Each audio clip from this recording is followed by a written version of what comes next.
Hey guys, Desolate Magic here, and oh yes, Metamorphosis 2.0, the big Monday update article that Mark Rosewater was talking about, has been released, and guess what? My 9 o'clock appointment finished early, so I can jump aboard the complain train early. Then again, that said, I haven't actually read the article yet. But I thought, it would be fun, let's read it together. So, Mark Rosewater himself wrote it, which that's always good, because I'm just sick of hearing Aaron Forsyth talk. So he first references, hey, the article I wrote back a while ago called Metamorphosis, explained basically, if I remember correctly, because he doesn't specifically say this, but how they're going to the 2 set per block and 2 block per year thing, getting rid of core sets and all that. So, and he says, yeah, it created some challenges and it had some successes, and that's exactly how I would describe it. So they decided in the next paragraph or section or whatever to start with the successes, because honestly, I think it was like 75% positive, 25% negative. And even that, maybe even like 85% positive. I mean, third sets sold like crap. Nobody really liked core sets. I mean, I kind of liked them, but they didn't fit. The reasons they got rid of them made sense, so yeah. So the first point is more worlds per year, and that's huge. I mean, that's a very underrated portion of why they made the change. As they put it, for most of Magic's life, which is true, we visited 1 world per year. Yeah. I mean, it was core set, hey, we're in like Zendikar, and then hey, we're still in Zendikar, hey, we're just finishing up in Zendikar. And you can't really say, oh, people are sick of the storyline, because who cares? It's the storyline, take it or leave it. But people were sick of the overall themes and mechanics. So the way they put it was the third mechanic in the third set always had to kind of tie back to the first and second one, and people wanted something drastically different. Like, you're not going to see, oh, landfall, and then like Phyrexian mana. It was like landfall, okay, land fetch, and then maybe like land, I don't know, something else, land destruction or something. Doesn't really go with it, but you get it. I mean, Theros was kind of devotion. I mean, like the other ones were like Bestow was drastically different, and so was Constellation, but they both supported like, I'm going to have a lot of stuff on the field and I'm going to keep it there. Like Bestow, you basically have to kill it twice, so your devotion would go up. So it really did free them up to do wacky stuff. I mean, you look at like Delirium, and then you look at Energy. Pretty damn drastically different. So that was a positive change, and they kind of outlined that. Now, as they put it, the response to 2 worlds per year was overwhelmingly positive, just in that one segment. And also, they reiterated what they said the first time around, which is now we can revisit more planes, and the pattern seems to be kind of revisiting a plane every other plane. Now, lately they've been breaking it because, like, what the heck is a Kaladesh? Where is Amonkhet? And seriously, what is Ixalan? But I think after that it's going to be Return to Dominaria, so that'll be awesome. So success number 2 is more large set alone draft environments. I have no idea what they mean by that. I should probably read it. Oh, I get it. They want the set to be larger for draft so that it's not just, okay, who got the Glorybringer? If you have like a 300 card pool as opposed to a 184 card pool, yeah, you're going to have a higher variety of draft and more luck, more variants, different decks. Honestly, I didn't even think about that because I don't draft very often, but sure, why not? Now, for some reason, they made the third point of quicker storytelling, even though that was very much covered in point number 1, but whatever, pat yourself on the back again because you're not wrong. Oh, they are wrong when they said changing over to the 2-block model literally doubled the pace of our stories. No, it actually increased it by 50% because, well, I mean, I guess if you're working on the story during the release of the core set, but whatever. Now, aside from the 2-set change, they're talking about the entire change, the whole metamorphosis, as they called it, of the game. So success number 4 is listed as the Planeswalker decks. And yeah, those are amazing. They're just good products, all because of the price. If they were $25 or $24.99, no, that would be a bad product. I still can't get over the fact that they lied about none of the cards being necessary for competitive play at FNM. Well, guess what? They are. I mean, the Planeswalkers in the decks are better than the ones in the booster packs. I mean, that's messed up, but I mean, for like $7, whatever, a guaranteed $7 Planeswalker where it's not going to hit 10, okay. So now they go into the not so great changes to the 2-block model, as they call it. Challenge number 1, the 2-year rotation. Big surprise, because they already tried to fix this, and then they listened to people whining and complaining. But unfortunately, they listened to the wrong amount of people, the wrong portion of people, the wrong percentage of people, and just the wrong group in general. So while I like them listening to the customers, they shouldn't be listening to those people. Now, actually, this is interesting what they said, because I don't remember it going down this way, but it could have been simultaneous. They said in the process of going to the 2-block model, that is when they changed it from 2 years worth of sets down to 18 months with a cycle twice a year every 6 months. Because they said, as they put it, this would allow a faster changing environment. Yeah, wouldn't that be nice? And then, of course, they say that didn't go over well. Well, it did with me. Plus, how do you know? You never did it. You never freaking did it, you idiots. You never tried it. People hate change and it looked bad on the surface, but if you would have let it go, I mean, I think at this point, everybody's like, yes, give me less sets that are legal. I hate the standard meta in the last 3 releases. Thank you. But as they put it, players disliked having the lifespan of their cards shortened by 6 months. Yeah, because that's realistic. I mean, the mana base, the lands, the dual lands, I get it. They're expensive. You don't want to buy them twice. Everything else, screw it, okay? Like, Thoughtseize, get that crap out of here. Coco, bye-bye. So they had a little bit of a point, but not much. So their exact words were, the response to this was so strong that we changed back to the old rotation system as soon as we had enough data to show how unpopular it was. So in other words, they went on Reddit, which is like Complainers Central, and listened to a bunch of morons who don't know what they're talking about, and pro players and whiners and idiots, and yeah, made the wrong decision. Now, they said challenge number 2 is small sets. I don't know what they mean by this, so this is going to be interesting. They wrote quite a bit. Oh my god, I'm not that far into it, but basically what they're saying is, oops, it wasn't the 3rd set that people hated, it was small sets that people hated. Whoopsies, our bad. Yeah, you frickin' morons. Small sets suck, they aren't worth a damn thing. If I open 1,000 boxes, I don't want 40% more copies of this given rare or mythic or whatever the hell it would be. I mean, compared to 300, yeah, it would be, but, you know, compared to 256 or whatever they normally are, 265, I forget, 268, whatever the hell the number is, yeah, the value of the set goes down. Nobody likes that. Oh my god, they actually said the 3rd set in a block back when they did that hid the problem by making the 2nd set seem better by comparison. Ouch. Now, also, they said to keep the mechanics from getting stale, they went with a huge mechanical difference between BFZ and OGW. Instead of like really making it flow, it was like they might as well have been from 2 different sets. And that is true, and it kind of worked. But then they said it backfired because, you know, Eldritch Moon had meld, and there just weren't enough meld cards. Which, I mean, what were there? 3? Well, I guess you could say 6. So they said, also, once again, you know, there's the last set in the block complaints where you're getting fatigued, you're sick of being on that plane, and whatever. Oh, God. And then they said, we discovered that 9 months was too long. For some worlds, it turns out 6 months is too long. Uh-oh. I know where this is going, and I didn't read ahead. Oh, hell no.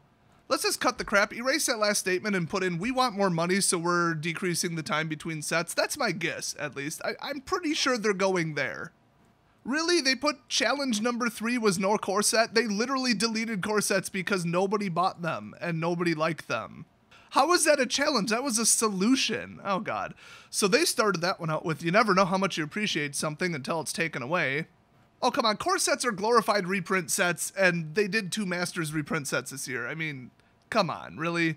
Now, they did make the point that cards that they really wanted to reprint, like perpetual cards that had printed, you know, 10 plus times, they thought they could just put them in the normal sets, but that proved more difficult than they imagined because, you know, that disrupts things. You can't just drop it in.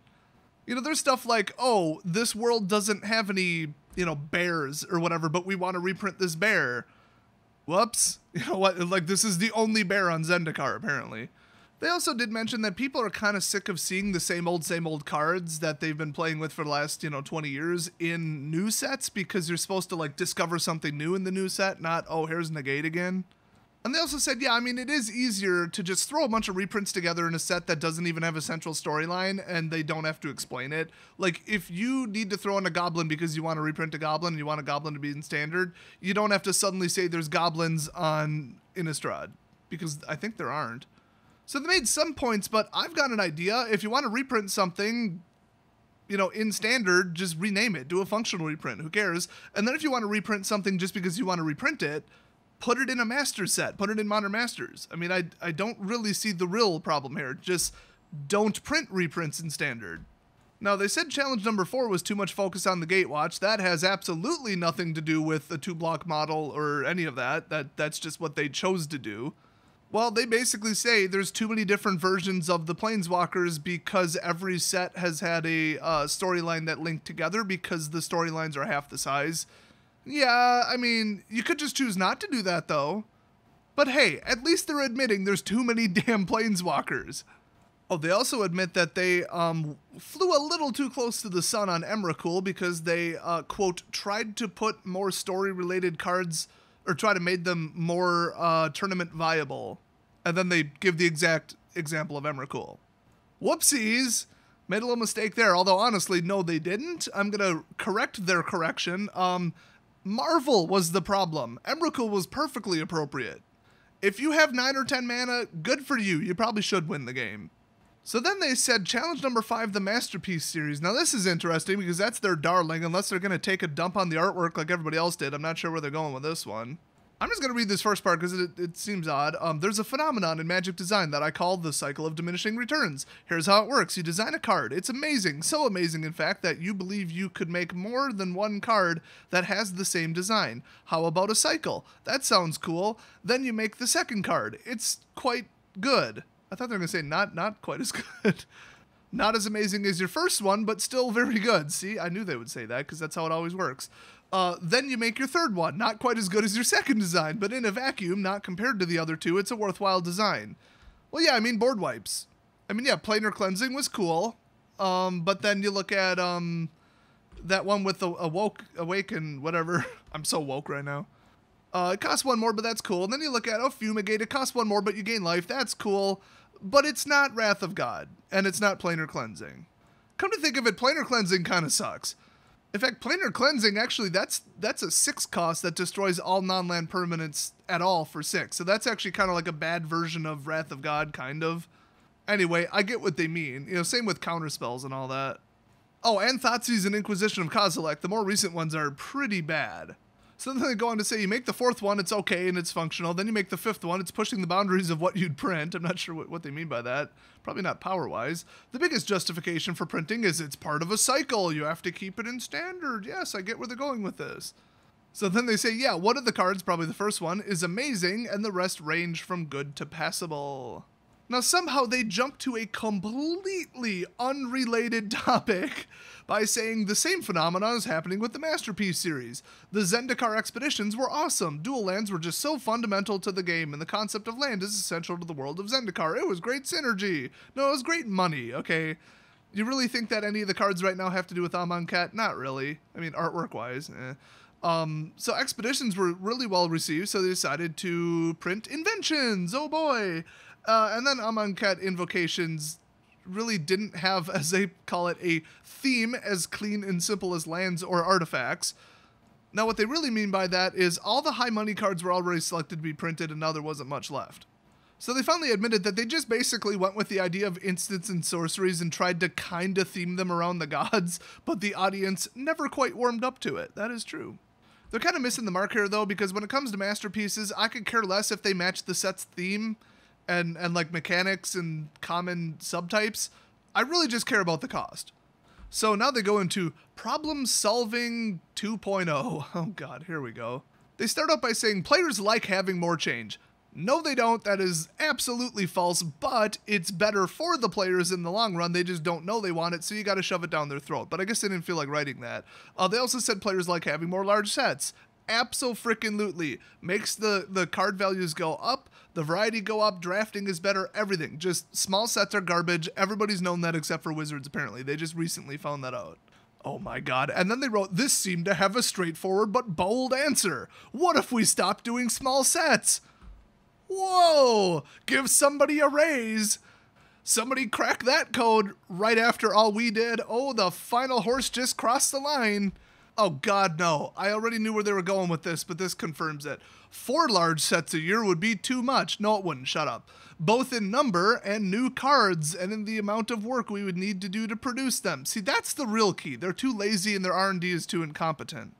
Okay, what if we did 3 large sets a year? That would work, except it would leave a hole in the schedule in the summer, which is when they dump massive amounts of other sets on you, so not really. Here, have Conspiracy Commander from the Vault, Masters, another Masters, and Archenemy. Yeah, real hole in the schedule, guys. So then they said, what if we filled the slot with a core set? So in other words, they're just going back because they're too lazy and stupid to make these sets properly. Oh, but then they say not exactly a core set, though, because there were still some problems with core sets. I really want to know where they're going with this now. So blah, blah, blah, we all got together, and this, that was wrong, this, that was good, blah, blah, blah. We came out with something called a 3-in-1 model. Oh, God. So this is going to start with the codenamed Soup in spring of 2018. I'm not familiar with what one that is. I think it's the one after Ixalan. I'm not sure, though. Actually, yeah, that sounds right to me. Oh, I could just read the next sentence. Both Amonkhet and Ixalan blocks will follow the current model. So do you think the next one, because it always has 2 names, do you think it's Soup and Crackers, or is it Soup and Disappointment? Oh, this is interesting. Now, this is where I thought they were going. Change number 1. The fall, winter, and spring sets will all be large sets that are drafted alone. And I assume they mean also pre-release. So instead of your pre-release kit being 4-2, which was deeply complained about, it'll just be 6. Straight up 6 every time. So they'll have their own mechanics, probably their own plane. I don't know, they haven't really verified that, but I think that's cool. I mean, if you think about it, here's the problem. Okay, it's like Kaladesh comes out, ooh, energy is kind of neat, but they've only released half the energy cards. Oh, look, Aether Revolt, now you can actually play energy. Here's the rest of the cards that you actually needed in the first place. So you got 2 options. Either energy is a second-rate tier 2 garbage that nobody plays because it's weak, and then finally the next set comes out, okay, now it's playable. Now the highly competitive decks are energy. So that's not good. Or, holy crap, energy is powerful, it's unstoppable. Oh my god, now energy is completely out of control when the next set comes out. So your 2 choices of outcomes are bad or bad. So yeah, I mean, even having 2 sets in a block doesn't make sense. I mean, I say just let's visit the plane, get the story over with, here's all the mechanics, done. Now that said, they did say later on that they do plan to stay on worlds for as many sets as makes sense for the story. So some worlds will be a single set, while others might be 2 or 3 if the story actually merits it. But they do say that if they stay on a world for more than 1 set, something will happen about the way the world is structured that will let them have a delineation between the sets. So like, oh, massive destruction of the plane, or, you know, I guess this isn't going to happen, but oh, the God Pharaoh woke up and now everything's different. So they just say, you know, sometimes but not always we'll have mechanical carryovers between the sets that share a world. So, I mean, like, you could see them doing, like, Devotion, because Devotion is just Devotion. But, you know, do we really want to see Energy twice? Probably not. It would make sense for the storyline, but no, that didn't work out, did it? So I think the more basic and top level and generic the mechanic, the more likely it is to be carried over. This is funny. They actually said exactly the opposite. They said, oh, we might have had energy in both sets. No, you shouldn't have. How'd that work out? Whoops.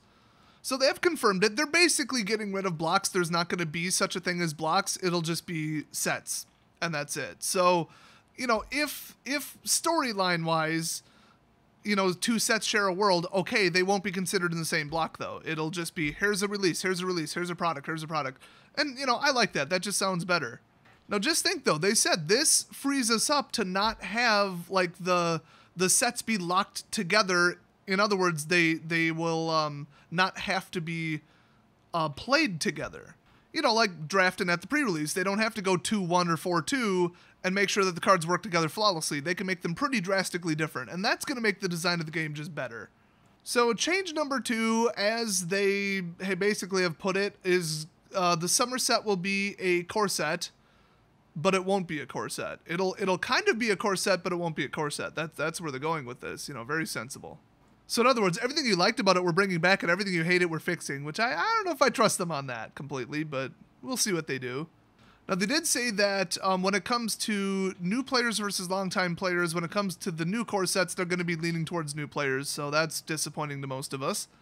But the way they're phrasing it is every single individual card, they'll look at it and ask themselves, is this something that will cause problems for a new player? Like, will it be a confusing mechanic? And they said, yeah, in the past, we would include things that confuse new players at the cost of adding value to longtime players. So they still want it to be an entry-level product, even though they've said in the past that it didn't work as that, nobody bought it that way, and people are going to join the game whatever the hell they want. I mean, they've even said, they have literally said this before. I am not kidding. They've said, people start playing Magic all around the calendar. So we're not just going to say, everybody go play Magic in summer and start with the core set. If you want to start playing in September, then you're going to start playing in September. So they really didn't do anything to solve that. They just crippled the set so that longtime players won't like it. So good luck selling that set, because you're not going to. They are shooting for what I think was pretty typical back then. I'm not exactly sure, but they said 50% new cards and 50% reprints, with all the cards being standard legal. And they did say that they're going to throw in stuff that will be good for like highly competitive constructed and longtime players. Now, as for the storyline, will there just not be one at all? Well, literally a story, it sounds like no. They haven't really confirmed that, but they said the set will have some story relevance, but it's more like, I don't know, like a clip show, I guess I would explain it as, because they said they'll fill in information about past, the past and relevant characters. So in other words, Origins. I mean, Origins was 5 different storylines. It was all the Planeswalkers and how they turned into Planeswalkers, basically, or whatever. So in other words, flashback episode with some new footage. Whatever. I don't mind that, I guess. It's kind of cool. I liked Origins. So going on through all the nonsense and fluff that they posted about it, they changed absolutely not one damn thing about the core sets. They're bringing them back. They haven't fixed anything. And the only thing that changed is how they think about them. Well, you can sit there and think at the set all you want and project your telepathy or whatever at it, but still kind of has every problem that they said it did. I don't see a distinct fix. In fact, every description of it sounds exactly like they used to be before, so I don't get it. I really don't. Now, change number 3, a different approach to the Gatewatch. Good, I hope they all die. So they say they're significantly pulling back on how often the Gatewatch will appear as Planeswalker cards, which that's what I've been saying. Leave them in the storyline, but don't feel the need to print them as cards. I mean, you can have Gideon's Reproach or whatever, just don't print frickin' Gideon. I mean, people are sick of the same mechanics over and over and over. It's mechanic fatigue, as they said earlier. It's, oh, Gideon can't be damaged and he turns into a person. Cool, he's done that like 4 times now. Oh, Chandra burns things. Yay. Oh, look, Liliana puts stuff in the graveyard and kills stuff and fetches stuff. Wow, what a concept. So they didn't promise that they're cutting down on the number of Planeswalkers, but they did say that they're cutting down on the number of Planeswalkers that will be Gatewatch members. Now, they even said that some storylines won't have members of the Gatewatch in it at all, but it will still be relevant to a larger story. So it's like, hey, look, something's happening over there. And then maybe in the next set, okay, now the Gatewatch show up to fix it. Or probably make it worse, based on what I've seen. Now this doesn't make sense. Change number 4. The Masterpiece series will revert to being in fewer sets. Let me put what they said, and then I'm going to put what they meant, because I already know where they're going with this, once again, before they even say it. The more we worked on making masterpieces, the more we realized that doing one every set would eventually lead to the overall quality level dropping below our standards. So we've decided to make a big change with them. Let me just stop right there. We're out of valuable cards to reprint, and the value of the masterpieces has been going down, and nobody gives a crap about opening an $11 ultra rare. There, that said, let's move on.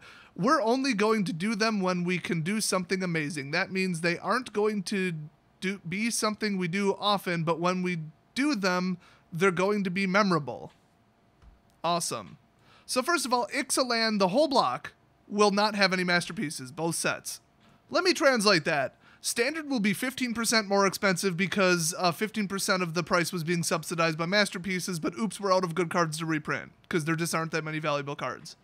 So that sucks. I guess you could call that a solution, but I mean, putting in a $10 ultra rare is still better than putting in no ultra rare, because then you have to just lean on the actual cards that are in the set, and they still have to add up to, about 100 per box minimum EV in just the rares. So If you remove the masterpieces, the rares and mythics go up in price. That's just how it works. So that's a real shame, but whatever. It helps single sellers because, you know, we don't like pulling $10 cards either. Like, I'd rather pull a $100 card to make up for all the $3 rares that I can't sell because shipping is about $3. Change number 5, we're changing things behind the scenes. Ooh, they better fire somebody. I hope they fired everybody, actually. Let's see how many people they admit to firing. I'm very excited about this. I'm going to speed read this verbatim. Here we go. You ready for this? Hold on. Today's article isn't really about this one, but I wanted to bring it up because it was... God, I shouldn't read this fast. Because it was the process of adapting to the 2-block model that made us realize we wanted to iterate on how we make Magic. I don't think that's the right word. Hard to read it fast if the writing is crap. There have been substantial changes behind the scenes, but I'm going to wait to write about these changes until we get to the products that are affected by the new process. Oh god, he has to be talking about R&D because they work like 4 sets ahead. Now, they did say that Ixalan's smaller expansion, the second one, is technically the first set affected, and we should expect an article fully explaining it late this year. So I guess that's when they'll announce that they fired half the people in R&D. Oh, and God help them, I hope they hired a frickin' spell checker. Oh my god. Or I guess you could say a proofreader. Oh, here we go. Okay, I did want to talk briefly about one research and development change. That's so funny. He never said R&D. He just said changes behind the scenes, blah, blah, blah, blah, blah. And then he knows that we know that that's what he's talking about. So he says, I'm talking about one R&D change, though, specifically. So in other words, the rest are R&D changes. I mean, come on, read between the lines there. Anyway, Standard has been a rough year. Really? Is that news to you? Because it's not news to me. So we wanted to figure out how to change things to prevent a repeat of it. Fire everybody! He didn't say that, I added that. To do that, we formed a new group in R&D called Play Design. Yes, add more people and don't get rid of the problem creators. Yeah, that makes sense. We've hired a man named Dan Burdick. Oh god, I thought they were going to say Dan Bach for a second. I would have killed myself. Anyway, Dan Burdick to manage the new team. We've allocated a number of existing R&D members to the Play Design team, including turning a couple of our contractors into full-time employees. Oh god, no, that is not what you want to do. Welcome Melissa DeTora and Andrew Brown, who I don't know. We're also looking externally for additional people to join the team. So, okay, they're adding people, but here's the problem. If you ask anybody who really knows about this thing, which I don't, the problem with R&D and card design is that they were former pro players. Former pro players do not know the first damn thing about Magic the Gathering as a product because 99.97% of their customers do not go to a Pro Tour or GP. Okay? 99.97. Why the hell would you hire somebody from the 0.03% to design the game and the product and the cards? They are so far removed from F&M, they don't even know which way is up. They design for the Pro Tour. All they care about is the Pro Tour. All they care about is the variety of decks at the highly competitive level, and the people that actually give them the other 99% of their money they could care less about. Yes, if you hire competitive Magic players that are from the pro level, they're going to design for the pro level. Okay, don't do that. That's not your customer base. That's just stupid. So it is possible that Melissa and Andrew are really, really, really good at their jobs and they're just obsessive mathematicians and they're good with logic and planning and they actually are good with their jobs.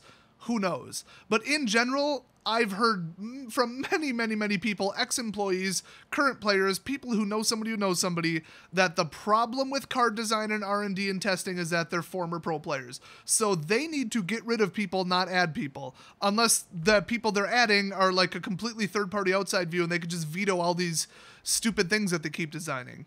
If they can just have one person come in and say, the next person that puts without paying its mana cost on a card is fired, okay, that's a step in the right direction. That I could get behind.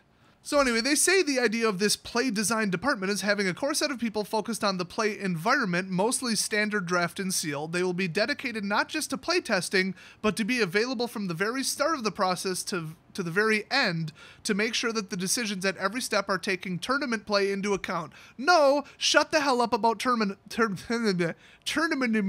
play. Nobody cares about tournament play. We care about F&M. I sure as hell hope that's what they meant by tournament play, but I think they meant tournaments. Now, somebody to watch the whole process and oversee it instead of just, oh, design, oh, testing, oh, artwork, oh, story, and then, okay, some crap gets pushed through and nobody knows who to blame. They oversee the whole thing and make sure it doesn't all go to crap. That idea in itself is actually pretty smart. I feel like they're going about it completely the wrong way, and they still have their heads up their butts about, what the customers want. They want a fun, casual, standard meta at F&M, at LGSs. That's what they want. So blah, blah, blah. The team is reinventing how we craft environments and how we monitor them through the R&D process to minimize the kind of things that have recently happened in standard. So, okay, that I agree with completely. So if they succeed in that, good. Now, they said later this week there's going to be an actual article by Dan, the new guy, introducing the team and, I don't know, saying some stuff. And it'll be here later this week. Can't wait to read it. So then they followed up with the Changing Landscape 2.0. I thought it was called, what do they call it, Metamorphosis 2.0 or something like that? Yeah, I don't know, whatever. They changed it, whatever. Magic at its heart is a game about change. The card mix is constantly shifting, creating an ebb and flow in the game. Well, yeah, except that, you really should have to pay the mana cost, though. I think that would keep it in check. Casting it for free is kind of inherently broken. Yeah. The change, though, was not restricted to just the cards, but the game itself. Magic today is not the same as it was 20 years ago. Not decking. Excuse me. Or 10 years ago, or 5 years ago. Or, as today's article explains, even last year. Yeah, because last year frickin' sucked. After almost 22 years of making Magic, it's exciting to constantly find ways to keep improving it. That's funny, because they haven't been doing that lately. They've been de-proving it. I hope the new changes I announced in today's column excite all of you as much as they excite me and the rest of R&D. It mostly just scares us, actually. It probably should scare R&D too, but that's a good thing. There's a lot of cool stuff coming your way, a bunch of which you'll hear about later today. Oh, God, there's going to be more? Oh, God. I don't know if I can handle that. At least space it out a little. Regardless of how you feel about the changes, which, by the way, that is their company motto. It's just regardless of how you feel about ... and then they just don't complete it. They just don't care.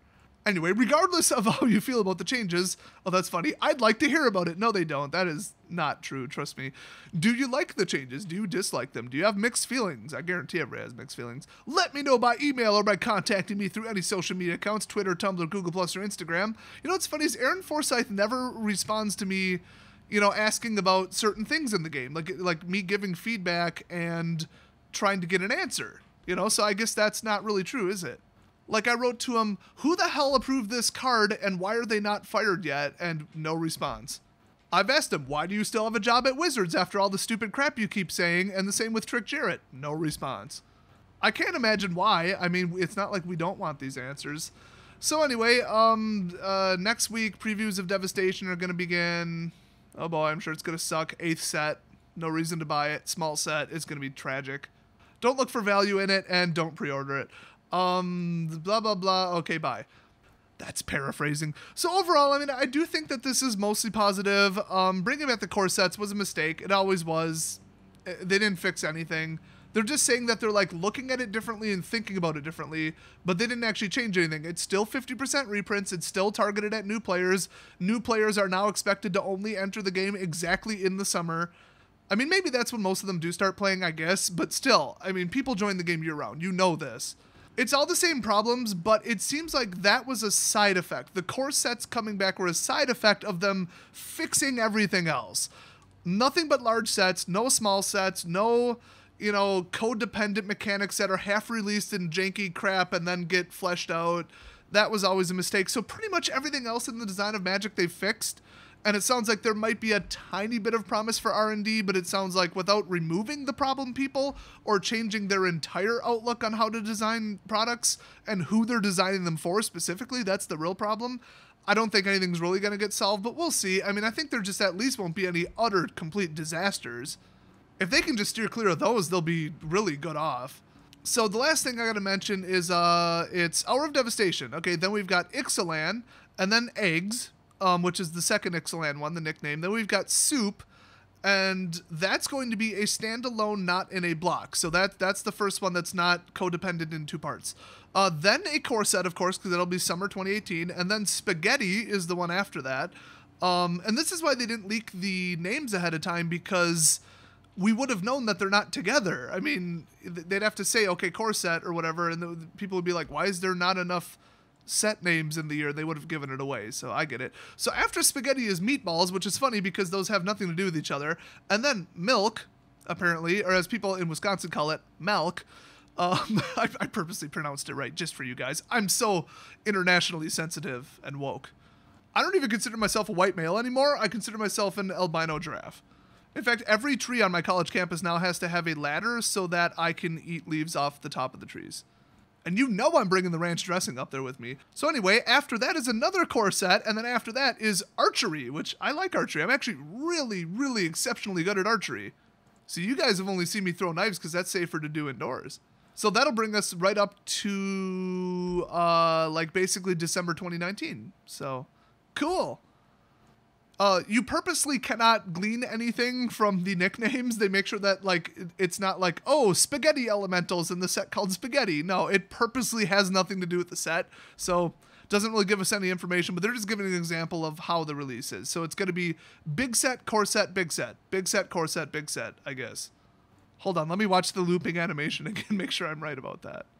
Nope, I am incorrect. It's big set, core set, big set, big set, big set, core set, big set, big set, big set, core set. I get it, 3-1. That's why they call it 3-1, for God's sake. I did not learn anything from this article, apparently. So give me your thoughts down below. I mean, I would say that this is better than I thought. Full of holes and problems, but overall promising. And like I said, I think they fixed everything, fix this. Oh crap, we've got a gap in the schedule. What the hell do we do? What the hell, let's bring back core sets. You know, I think it was kind of an afterthought. It was a side effect. Well, not really an afterthought, but definitely a side effect.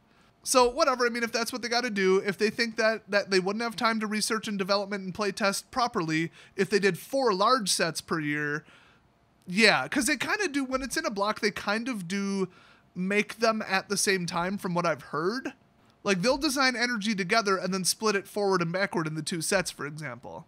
So, yeah, I mean, they're already upping the workload by giving them, you know, half of a core set, because half are reprints, half aren't, and then large set, all in 1 year. So, you know, they're adding people to the R&D team. I get it. It all works together. It's logical. I just don't like core sets coming back.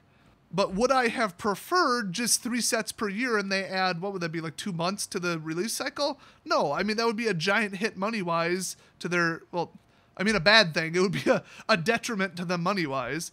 So I guess, honestly, this was just the only logical conclusion. I would have maybe shifted them, though, and then dumped all of the side sets almost at once, which they basically do already. I would have done, like, FTV, which isn't really a set, it's 100% reprints, but then have Masters, and then like 2 or 3 weeks later have Conspiracy or whatever, some kind of draft heavy set. Then 2 or 3 weeks later have like Arch Enemy or Planescape Shift, whatever the hell it's called, Plane Chase. And then, you know, shortly after that, then release like, I forgot what else they do. Oh, like Commander. So, okay, then it's like rapid, and then just skip standard. Just who cares? Screw it. So instead of adding a core set, would I have added just those side products in a quick sequence so that people would spend more money on them and focus on them, and we would have more time to actually hold an Arch Enemy tournament, for example? I think that would have been the slightly better solution, but we'll see. I mean, I think that's exactly what they'll do if the core set fails, because, yeah, they'll be taking money away by removing a set, but the money will go into the side products, I think. Well, especially Commander and Modern Masters. I mean, those are kind of a given. So, like I said, let me know what you think down in the comment section. Don't even have to mention it. Of course you're going to. And I'll see you guys, well, later today when they announce more devastating crap.